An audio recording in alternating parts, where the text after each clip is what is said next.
So you don't have any problems with like rappers calling women bitches and hoes and stuff like that? Nah, cause tell you the truth, some of them is bitches, see? You gotta realize that. You got the sisters and then the bitches.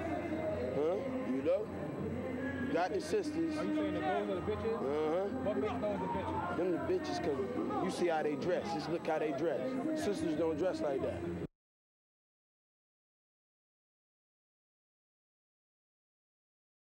You gotta realize that. You got the sisters and then the bitches. Huh? You know? You got the sisters. Are you saying that those are the bitches? Uh-huh. What makes those the bitches? Them the bitches cause you see how they dress. Just look how they dress. Sisters don't dress like that.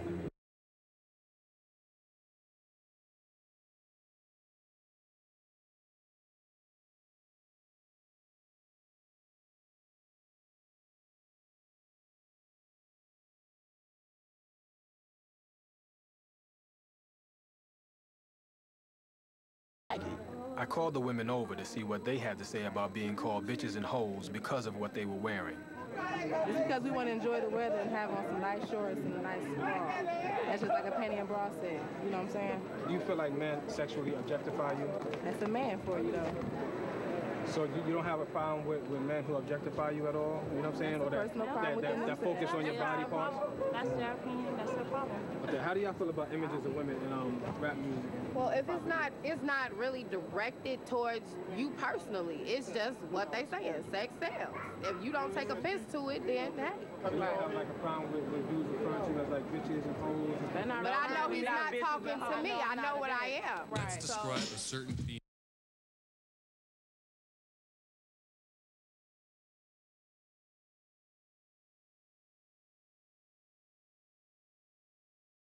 Say, when these rappers are calling, you know, women bitches and hoes, they're not talking about me. It's like, yo, they are talking about you. If George Bush was to get on national TV and make a speech, and he started calling black people niggas, would you be like, I don't know who George Bush is talking about, but he ain't talking about me? So they're coming out.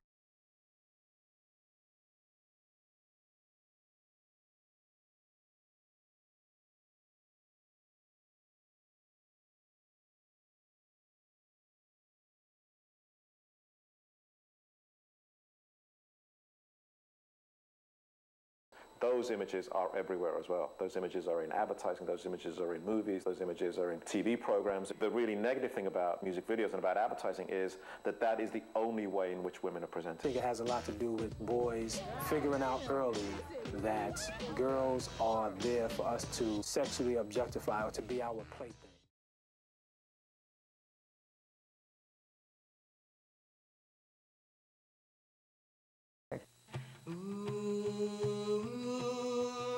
Treating women as objects has been an age-old tradition in many cultures. In the West, images of beauty and youth have dominated the minds of women and men even before the days of Venus and Cleopatra.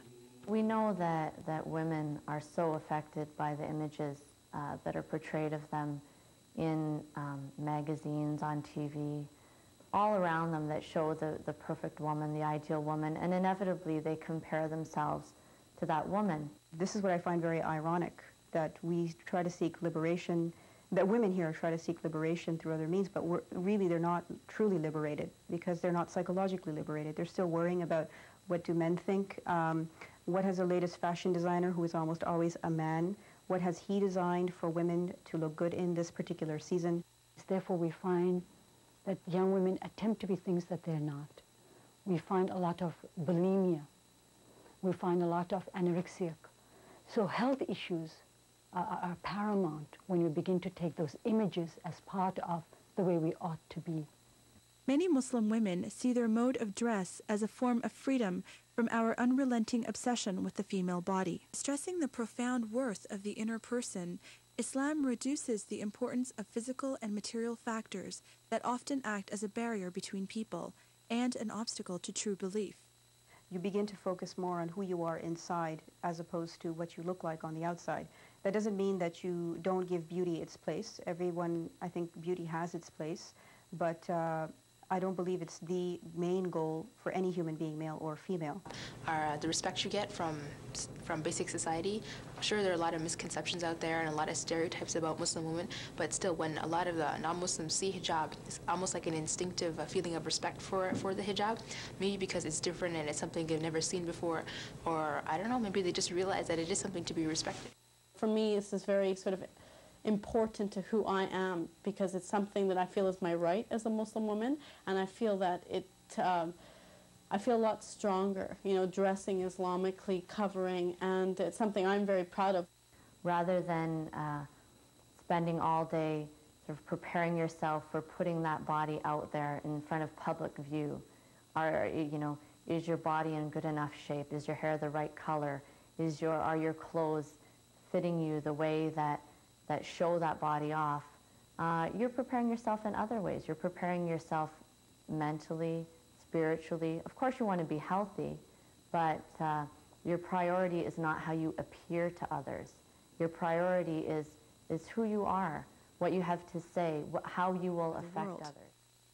An important element of modesty in Islam is that it holds both genders responsible for establishing a proper code of conduct.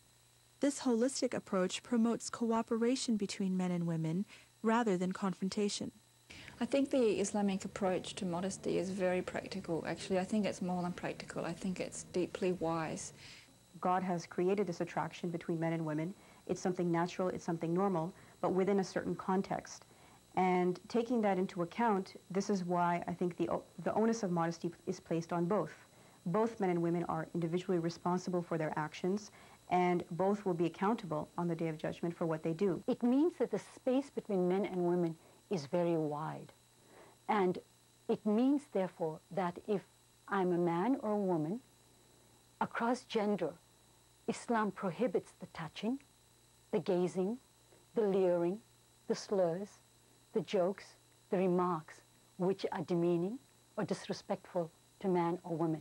And those are very much, by the way, written into current policies in many of the institutions and communities I work with. If I look back on the problems that I had before I was Muslim, a lot of them had to do with the fact that there were no limits between men and women in terms of their socialization. And it led to a lot of situations in which you would find yourself uncomfortable.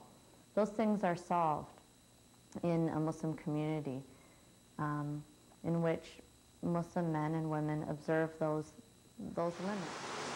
One person in high school, he once said to me, you know, I think it's basically male oppression that you cover your face.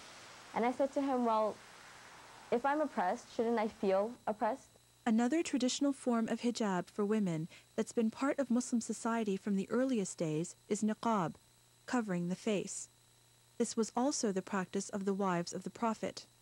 As I was growing up, the wives of the Prophet were always role models for me. I guess I wanted to be like them and to associate myself with them as distinctly away from the people that I see that are used as role models today. And I think that whatever was ordained on them is just as necessary on us.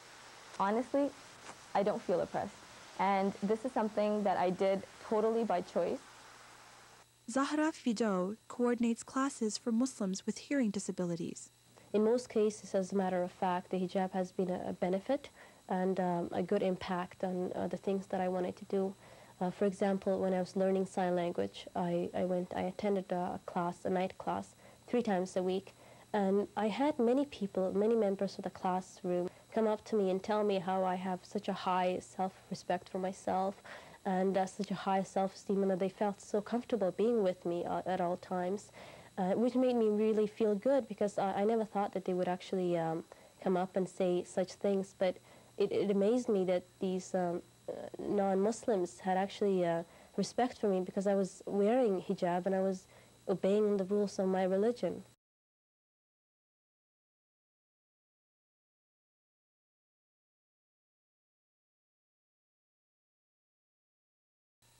And say to the believing women that they should lower their gaze and guard their modesty, that they should not display their charms except for what normally appears of them, and they should draw their head cover over their bosoms.